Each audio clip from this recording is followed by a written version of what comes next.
نحمده ونصلي على رسوله الكريم اما بعد فاعوذ بالله من الشيطان الرجيم بسم الله الرحمن الرحيم ادع الى سبيل ربك بالحكمة والموعظة الحسنة وجادلهم بالتي هي احسن۔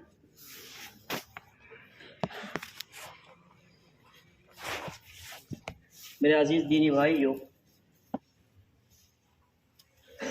کس مقصد سے یہاں جمع ہونا ہوا اس کا مقدمہ بنانے کی ضرورت نہیں ہے۔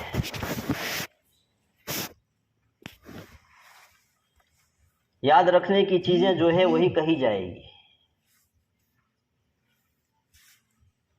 یہ دعوت دین اصل میں انبیاء علیہ السلام کا مشن ہے۔ اللہ رب العزت نے اپنے پاک پیغمبروں کو بھیجا اور انہوں نے قوم کو دعوت دی، یا قوم اعبدوا اللہ ما لکم من الہ غیرہ،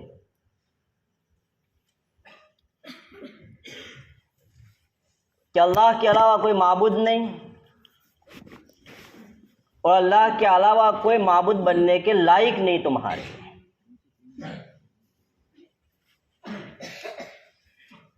اسی مشن کو آگے بڑھاتے ہوئے نبی اکرم صلی اللہ علیہ وسلم کی دعوت کا موضوع بھی بن گیا تھا قولوا لا الہ الا اللہ تفلحوا، کہ کلمہ پڑھ لو کامیاب ہو جاؤ گے۔ نبی پاک صلی اللہ علیہ وسلم کی مکی زندگی کو دیکھا جائے، پڑھا جائے اور ان واقعات کو مستحضر رکھا جائے، کہ یہ وقتی واقعات نہیں ہے، حالات جب تقاضا کریں گے تو اس کے مطابق ہمیں بھی عمل کرنا پڑے گا۔ کہ شروعات کے اندر جب اللہ کے نبی صلی اللہ علیہ وسلم نے 40 سالہ زندگی مکے میں گزار چکے ہیں اور تبلیغ کا حکم آیا، تو نبی پاک صلی اللہ علیہ وسلم ابھی خفیہ طریقے سے اپنے مشن کو چلا رہے ہیں، اکیلے مل رہے ہیں لوگوں سے، اور انہی لوگوں کے سامنے پہلے دعوت پیش کر رہے ہیں جو آپ صلی اللہ علیہ وسلم کی مجلس سے واقف تھے۔ تو دعوت کے نتیجے میں ابوبکر صدیق ہے، حضرت خدیجہ رضی اللہ تعالی عنہا ہے، حضرت علی ہے، حضرت زید ہے، یہ لوگ اسلام قبول کر رہے ہیں، لیکن اپنا مشن جاری ہے۔ جب ابوبکر صدیق رضی اللہ تعالی عنہ نے اس دعوت کو لے لیا، قبول کر لیا، اسلام قبول کر لیا، تو اس پر اطمینان اور اس پر بیٹھے نہیں رہے کہ اللہ کے نبی تو دعوت دے رہے ہیں، اب مجھے ضرورت نہیں ہے۔ یہ ہر ایک کے دماغوں کے اوپر جو سلگتا ہوا سوال ہے وہ میں آپ کے سامنے رکھ رہا ہوں، کیونکہ ہم نے یہاں 4 دیواری میں رہ کر بھی کل کی تعلیم میں آپ نے سنا ہوگا کہ مدرسہ کیا چیز ہے، اسی کا انٹروڈکشن اور اسی کا تعارف کروایا گیا تھا عصر کے بعد۔ دیکھیں، ہم نے یہ سمجھ لیا ہے کہ جو کچھ 4-5 آدمی مل کر کام کر رہے ہیں وہی تبلیغ کا کام کر رہے ہیں، کسی اور کی ضرورت نہیں ہے، اسی کے ذمہ ہے۔ لیکن ان واقعات کو، مکی زندگی کو پڑھیں گے تو پتا چلے گا کہ حضرت ابوبکر صدیق رضی اللہ تعالیٰ عنہ بھی اپنے دوستوں کے سامنے وہی دعوت جو نبی اکرم صلی اللہ علیہ وسلم سے قبول کی تھی ان کے سامنے پیش کر رہے ہیں۔ روایتوں میں لکھا ہے، کتابوں میں لکھا ہے، تاریخ کی کتابوں میں، سیرت کی کتابوں میں لکھا ہے کہ تقریباً حضرت ابوبکر صدیق رضی اللہ تعالیٰ کے ہاتھ پر 50 سے زائد مسلمان ہوئے تھے، اور اسی میں سے 5 تو عشرہ مبشرہ میں سے۔ تو دیکھیے، تنہائی والی عبادت اور تنہائی والی دعوت، انفرادی جس کو آپ لوگ نام دیتے ہیں کہ ایک اجتماعی دعوت چلائی جاتی ہے، ایک انفرادی دعوت چلائی جاتی ہے، انفرادی دعوت ہر متنفس پر لازم ہے۔ تو ابوبکر صدیق رضی اللہ تعالیٰ عنہ بھی اپنا کام کر رہے ہیں اور لوگوں کو بتلا رہے ہیں، چپکے چپکے جب کیا جا رہا ہے تو چپکے چپکے بتلا رہے ہیں، اور اس میں عورتیں بھی شانہ بشانہ تھی۔ ابو طلحہ رضی اللہ تعالیٰ عنہ پہلے مسلمان نہیں تھے، انہوں نے ام سلیم کو پیغام بھیجا نکاح کا، حضرت ام سلیم فرماتی ہے کہ بھائی میں تو مسلمان ہوں، تو کافر ہے، ہمارا نکاح نہیں ہو سکتا ہے. ہاں میں تجھ سے نکاح کر سکتی ہوں بشرطے کہ تو مسلمان ہو جا. اور اسلام کی طرف رغبت دلانے کے لیے چوبتی ہوئی بات جو اس کے دل کو جھنجھوڑ سکے، ایسی بات جس کو پیش کر دی، جس کو کہتے ہیں نا حکمت کے ساتھ پیش کیا جائے گا، جو آیت کریمہ میں نے پڑھی ہے. تو عورت ہو کر بھی دین دعوت پیش کر رہی ہے، دین کی دعوت پیش کر رہی ہے، اور اس کو کہہ رہی ہے کہ کیا تو اس کی عبادت کر رہا ہے جو زمین سے اگی ہوئی چیز ہے. ابو طلحہ کہتے ہیں کہ ہاں بھلا. اب یہ عورت اس کو جو ہے تانا دے رہی ہے، افلا تستحی ان تعبد شجرہ، کہ شرم نہیں آتی درخت کی عبادت کرتے ہوئے، کیونکہ درخت تو انسان بوتا ہے، اور زمین سے نکلی ہوئی چیز کو ہم دیکھ رہے ہیں کہ ایک نہ ایک وقت آتا ہے کہ اس کو کاٹ کر پھینک دیا جاتا ہے. جو خود کمزور ہو وہ کسی کا معبود کیسے بن سکتا ہے؟ وہ تو عربی دان تھے، اس لیے ان کو ضرورت نہیں تھی ان چیزوں کی سمجھانے کی. تو ایک عورت ہو کر بھی اپنا مشن چلا رہی ہے. اس لیے مجھے اور آپ کے دل میں یہ بات ہو کہ نہیں یہ ہمارا کام نہیں ہے، وہ ایک مخصوص طبقہ کرے گا، یہ بھول جاؤ. کیونکہ اگر وقت کا تقاضا ہوا تو ہمیں اکیلے اکیلے بھی نکلنا پڑے گا، اور یہی واقعات ہمیں کام دیں گے. اور قرآن مجید کی آیت کریمہ جو میں نے پڑھی ہے، میں صاف کہتا ہوں واللہ آپ لوگ جو ہے نا پڑھتے ہیں کتاب، سمجھتے نہیں ہیں، صرف کتاب پکڑ لیتے ہیں. ادعو الی سبیل ربک بالحکمہ کی تفسیر ابن کثیر جو آپ کو پڑھائی جاتی ہے، دوسری جلد کے آخری صفحے سے پہلے والے صفحے پر اس کی بحث ہوگی. تو اس میں جو ہے تفسیر ابن کثیر نے ابن جریر کے حوالے سے نقل کیا ہے کہ حکمت سے کیا مراد ہے. اور حکمت سے مراد ابن جریر رحمت اللہ علیہ نقل کرتے ہیں کہ حکمت سے مراد کتاب اللہ اور حدیث ہے. دین کی دعوت لوگوں کو پیش کی جائے گی تو اس میں قرآن کو پیش کرو، حدیث کو پیش کرو، ایران تران کی باتوں کو نہ پیش کرو. کیونکہ ہدایت کی کتاب ہے تو قرآن مجید، اور قرآن کو سمجھانے کے لیے اللہ کے نبی آئے تو وہ بھی تو جو ہے قرات غیر مطلوب ہے، اسی کو پیش کیا جائے. لیکن ہماری عادت بن چکی ہے کہ اگر مشہور باتیں چلتی ہیں نیٹ پر، جس کو ہم تو فنون لطیفہ سے تعبیر کرتے ہیں، ایک بڑا فتنہ ہے کہ کسی سے کوئی بات سنی اور میں نے اور آپ نے بیان میں کہنا شروع کر دیا، آیا وہ بات صحیح تھی کہ نہیں تھی. سب سے بڑی بات یہ ہے ہماری غلط بات ہماری زبان سے جا رہی ہے، غلط میسج لوگوں کو مل رہا ہے. اور غلط بات کیوں بیان کر رہے ہیں؟ تاکہ ہم ایسی بات نقل کریں جو نہیں ہو، تاکہ لوگوں کے دل کو بھا جائے، لیکن وہ اثر انداز نہیں ہوگی. اسی لیے تو موضوع روایت پیش کر دی جاتی ہے، ضعیف روایتیں پیش کر دی جاتی ہیں. کیا ضرورت پڑی ہے ان ضعیف روایتوں بیان کرنے کی؟ کہ جب ان کام میں چلتے ہیں نا تو اس کی فضیلت بیان کرتے ہوئے کچھ لوگ تو یہاں تک کہہ دیتے ہیں کہ جب دائی چلتا ہے قبرستان کے پاس سے تو قبرستان کو 40 دن تک عذاب نہیں ہوتا قبر والوں کو. ارے فضیلت بیان کرنے کے لیے کوئی صحیح روایت تو چاہیے. فضیلت بیان کرتے ہوئے، تاکام کی فضیلت بیان کرتے ہوئے نکلتے تھے، کہتے ہیں اللہ کے نبی ابو جہل کے گھر پر 100 مرتبہ گئے ہیں. اور کبھی تو وہ روایت مشہور ہی ہے، نقل کرتے ہیں سب ہی، کہ رات کے اندھیرے میں طوفان حالت ہے، اللہ کے نبی نے ابو جہل کا دروازہ کھٹکھٹایا، کہا کون آیا ہے؟ آج جو آئے گا وہ بڑا مجبور ہوگا، جو بات کہے گا اور جو مانگے گا میں اس کو دے دوں گا. ٹھیک ہے، آپ کتابیں اٹھائیں تو پتا چلے گا یہ روایت صحیح ہے کہ نہیں ہے.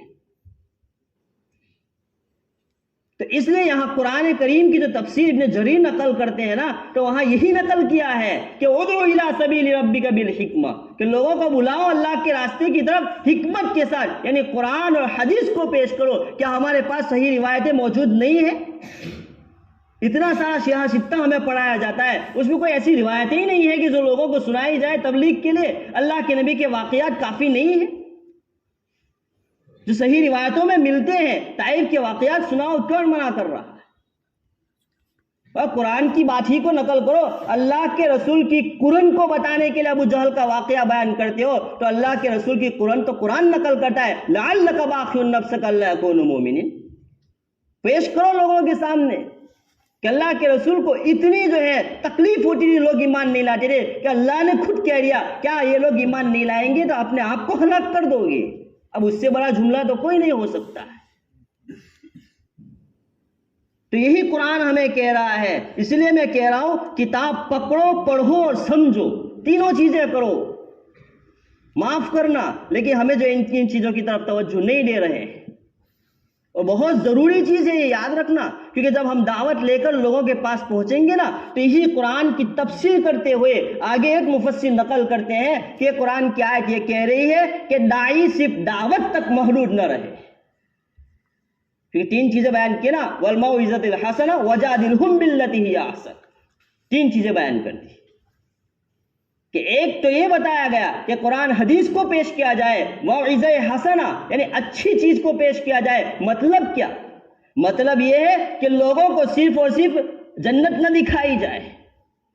ابن کثیر نے یہاں نقل کیا ہے ابن جریر کی بات کو کہ صرف جنت نہ نقل کی جائے بلکہ ان کو جو ہے ڈرانے اور دھمکانے والی چیزوں کو بھی بیان کیا جائے تاکہ لوگ اللہ کے عذاب سے ڈرے اور سدھر جائے. یہ اپنی زبان میں ترجمہ کر رہا ہوں, وہاں دیکھ لینا ایک بار. اور پھر آگے وجادلہم باللتی ہی احسن.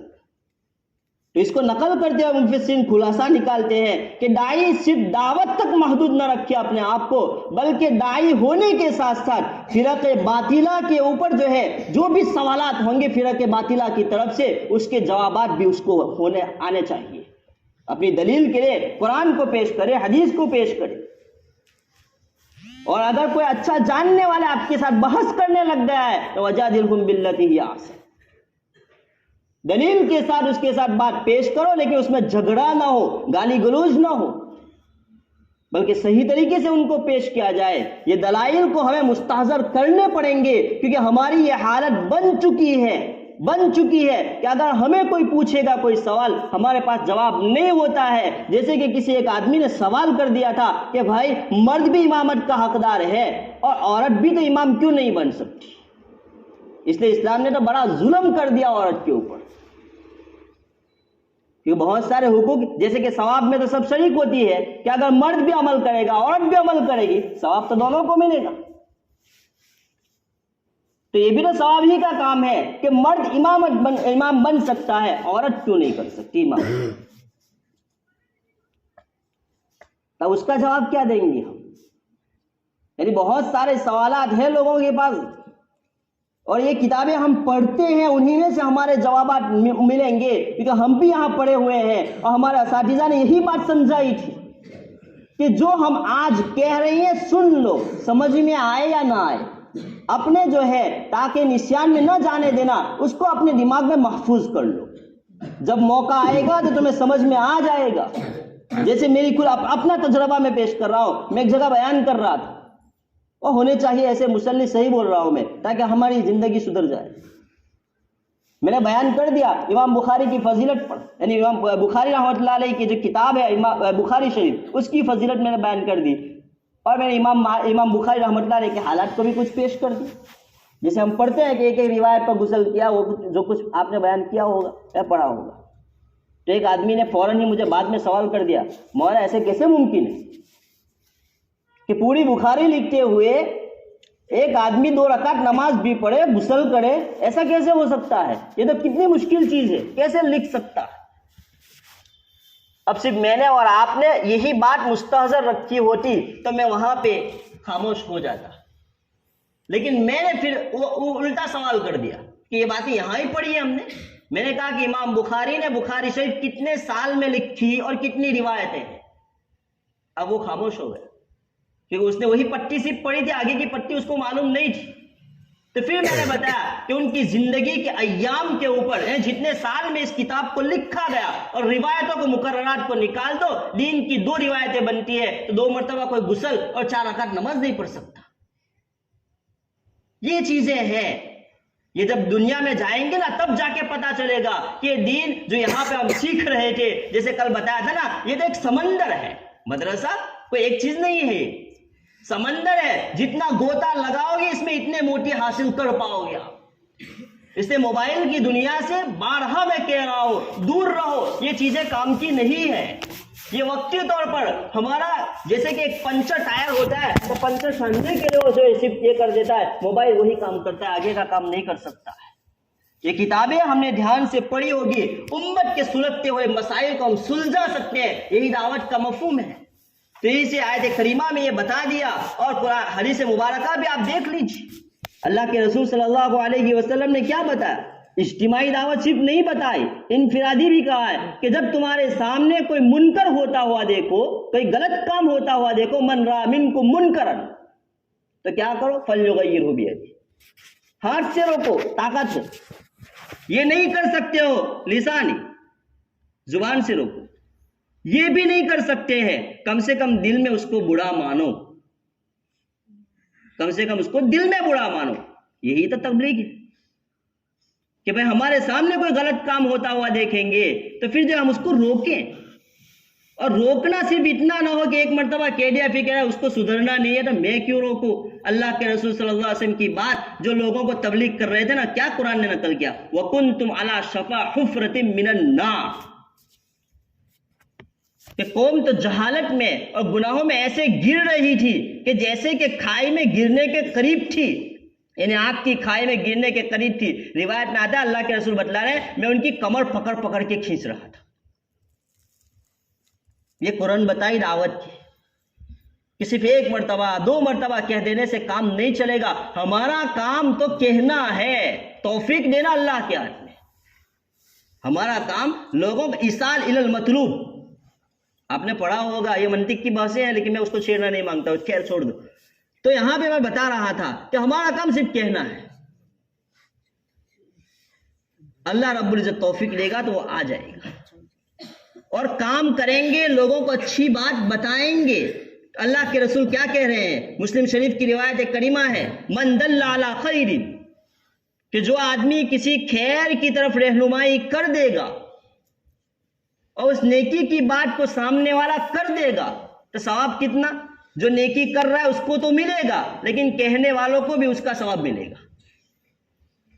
اب ہماری بات کے اوپر کوئی نمازی بن گیا، ہماری بات کے اوپر جو ہے کوئی اچھا کام کرنے والا بن گیا تو پھر جو ہے مجھ کو تو ثواب ملے گا، لیکن ہمیں بھی ثواب ملے گا۔ کیا ان ثواب کے ہم اور آپ محتاج نہیں ہیں؟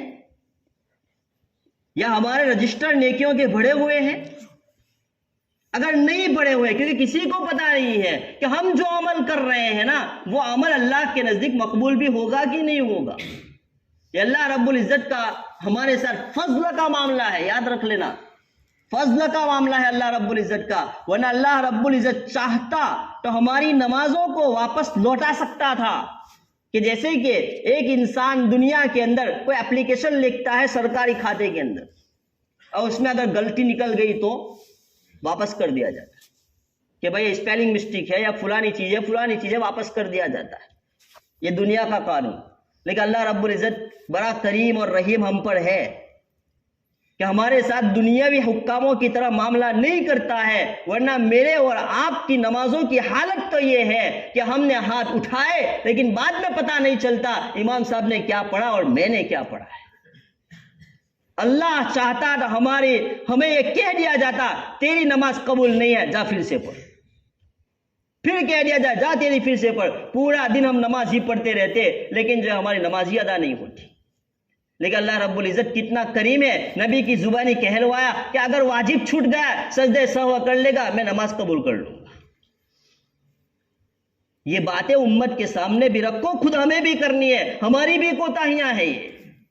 اور دعوت یہ صرف ایک دن کے لیے نہیں ہے۔ حضرت علی رضی اللہ تعالیٰ عنہ سے کسی نے پوچھا تھا، کسی ایک کافر نے پوچھ لیا تھا حضرت علی رضی اللہ تعالیٰ عنہ کہ بھائی اسلام کے اندر عبادت کتنی دیر ہے، یہ کتنی دیر تک عبادت کرنے کی ہے؟ حضرت علی رضی اللہ تعالیٰ کا جواب بڑا کامل تھا۔ حضرت علی رضی اللہ تعالیٰ نے کہا کہ عبادت تو پوری زندگی، ہر لمحہ ہے ہمارے لیے۔ اب وہ کافر کیا سمجھے گا ان چیزوں کو کہ ایسا کیسے ہو سکتا ہے کہ ہر لمحہ ہمارا عبادت میں ہو؟ ایسا ممکن نہیں ہے۔ حضرت علی رضی اللہ تعالیٰ نے بعد میں بتایا کہ بھائی ہمارا جو بھی طریقہ یا جو بھی عمل ہوگا وہ اللہ کے نبی کے عمل کے مطابق ہوگا، وہ عبادت ہے۔ ہم کھانا کھا رہے ہیں لیکن ہم سنت طریقے کے مطابق ہمارا کھانا جا رہا ہے، سمجھو عبادت ہے۔ چل رہے ہیں، نیچی نگاہ سے چل رہے ہیں، قرآن کے حکم پر بھی عمل ہو رہا ہے، اللہ کے نبی کی بات پر بھی عمل ہو رہا ہے، عبادت ہے۔ پانی پی رہے ہیں سنت طریقے کے مطابق تو جی عبادت ہے۔ بلکہ کسی بزرگ نے تو بڑی عجیب بات لکھی ہے کہ نبی اکرم صلی اللہ علیہ وسلم کی زیارت اس سے بڑھ کر کوئی نہیں ہو سکتی کہ انسان کھانا بیٹھے اور یہاں نیت کیا دیکھ لے، میرا نبی اس طریقے سے کھا رہا تھا، میں بھی اس طریقے سے کھا رہا ہوں، سمجھو اللہ کے نبی کی ذات مبارکہ ہمارے سامنے ہو چکی، چل رہے ہو اس طریقے سے۔ اور یہ دعائیں کوئی فضول اللہ کے نبی نے نہیں بتائی ہے، یہ دعائیں تو ہمیں اس لیے بتائی کہ بندے کا تعلق اللہ سے جڑ جائے، یہی چیز اصل ہے، بندے کا تعلق اللہ سے جڑ جائے۔ جب اللہ قریب ہو جائے گا تو انسان گناہ نہیں کر پائے گا۔ گناہوں سے بچنے کا ذریعہ یہی ہے کہ جب انسان کے دل میں ہی اللہ رب العزت ہے تو پھر جو ہے انسان گناہ کرنے کا سوچے گا، فوراً دل میں آئے گی بات کہ میرا رب تو مجھے دیکھ رہا ہے۔ جیسا جو عمر کا واقعہ وہ سنا ہوگا چرواہے کا، کہ اس کو چرواہے کہ بکری مانگ رہے ہیں کہ بکری تو مجھے بیچ دے، پیسے تو لے لینا، مالک کو کہہ دینا کہ بھیڑیا آیا کھا گئی، تیرا بھی معاملہ حل، میرا بھی معاملہ حل۔ لیکن اس چرواہے نے کیا جواب دیا؟ فَأَيْنَ اللَّهُ، اللہ کہاں جائے گا؟ یہ دل میں اللہ تھا، اس کا تعلق اللہ سے جڑ چکا تھا۔ جب ہمارا تعلق اللہ سے جڑے گا نا تو شیطان ہمیں پھنسا نہیں سکتا ہے۔ عبدالقادر جیلانی رحمۃ اللہ علیہ کی آخری بات نقل کر کے میں بات بھی ختم کر دوں گا۔ عبدالقادر جیلانی رحمۃ اللہ اتنے بڑے بزرگ ہیں لیکن وہ بڑے بزرگ ایسے نہیں بن گئے۔ ہم لوگوں نے یہی بات دیکھی ہے کہ بزرگوں کو گاڑیوں میں گھومتے ہوئے دیکھ کر ہم بھی سمجھ رہے میں بھی گاڑی میں گھوموں گا۔ ارے کم سے کم اس گاڑی میں گھومنے کے لیے تو اس نے پاپڑ بھی لے ہیں۔ عبدالقادر جیلانی کے حالات میں لکھا ہے کہ کبھی کبھی تو اس کو کانٹے دار پٹے بھی کھانے پڑے تھے،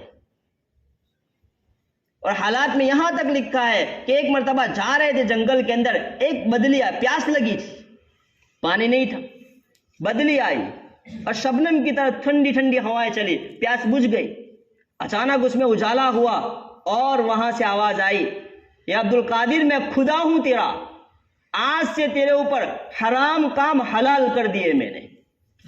میں اور آپ ہوتے تو خوش ہو جاتے، لیکن عبدالقادر جیلانی رحمۃ اللہ علیہ کا تعلق اللہ سے جڑا ہوا تھا، فون اعوذ باللہ من الشیطان الرجیم پڑھ لیا۔ اب شیطان نے دوسرا وار کر دیا کہ قادر تجھے تیرے علم نے بچا لیا۔ حضرت عبدالقادر جیلانی رحمۃ اللہ علیہ فرماتے ہیں، یعنی اس کو کہتے ہیں کہ میرے علم نے نہیں، میرے رب کے فضل نے مجھے بچا لیا۔ یہ جب اللہ کے ساتھ انسان کا تعلق جڑ جاتا ہے نا، پھر شیطان حملہ کرنے آتا ہے، حملہ نہیں کرتا۔ شیطان خود عبدالقادر جیلانی کو کہہ رہا ہے کہ میں نے تو ایسے جملوں سے 70 عابروں سے زائد کو میں گمراہ کر چکا ہوں، لیکن تم نہیں پھنسے۔ مرید نے پوچھ لیا عبدالقادر حضرت آپ کو کیسے پتا چلا وہ شیطان تھا؟ یہ بات میرے اور آپ کے لیے۔ حضرت عبدالقادر جیلانی رحمۃ اللہ نے بتایا کہ بھائی جو چیز اللہ کے نبی کے لیے حلال تھی وہ میرے لیے حلال ہوگی، جو اللہ کے نبی کے لیے حرام تھی وہ میرے لیے حرام ہوگی۔ قرآن کا فیصلہ الیوم اکملت لکم دینکم کہ دین تو مکمل ہو گیا، اب یہ کون سا آیا؟ اور نبیوں کا سلسلہ ختم ہو چکا ہے، اب یہ کون آیا کہ جو حرام کو حلال کر رہا ہے؟ اسی سے پتا چلا کہ یہ شیطان۔ جب انسان کا تعلق اللہ سے جڑ جائے گا، مجھے اور آپ کو زیادہ ضرورت ہے کیونکہ شیطان ہمارے ساتھ زیادہ لگتا ہے۔ اور قرآن یعنی فقہ فی الدین حاصل کریں، وَلْتَكُمْ مِنْكُمْ أُمَّةٌ يَدْعُونَ إِلَى الْخَيْرِ وَيَأْمُرُونَ بِالْمَعْرُوفِ وَيَنْهَوْنَ عَنِ الْمُنْكَرِ۔ صرف ہمیں خیر امت جو کہا گیا ہے نا وہ اس لیے لقب نہیں دیا گیا، آگے کا جملہ ہے نا وہ ہے کہ امر بالمعروف نہی عن المنکر کرتے رہو تو تم خیر امت ہو۔ اللہ کے نبی صلی اللہ علیہ وسلم کی آخری روایت سنا دیتا ہوں۔ نبی پاک صلی اللہ علیہ وسلم نے ارشاد فرمایا کہ بھلائی کی بات بتاتے رہو، برائی سے روکتے رہو، بھلائی کی بات بتاتے رہو، برائی سے روکتے رہو، ورنہ اللہ کا عذاب نازل ہوگا اور پھر دعائیں کرو گے، دعائیں قبول نہیں ہوگی۔ اسے اس نبی کے فرمان سے بچتے ہوئے ہمارا تو کام ہی یہی ہے کہ انبیاء جو کام لے کر آئے اسی کام کو لے کر ہمیں دنیا کے سامنے چلنا ہے۔ یہ روایتیں بھی ہمیں ڈرا رہی ہے، اس لیے جتنا ہو سکے انفرادی طور پر ہو یا اجتماعی طور پر ہو، جیسا موقع ہو اس کے مطابق دعوت ہمیں دیتے رہنا چاہیے۔ اللہ رب العزت مجھے اور آپ کو کہنے سننے سے عمل کرنے کی توفیق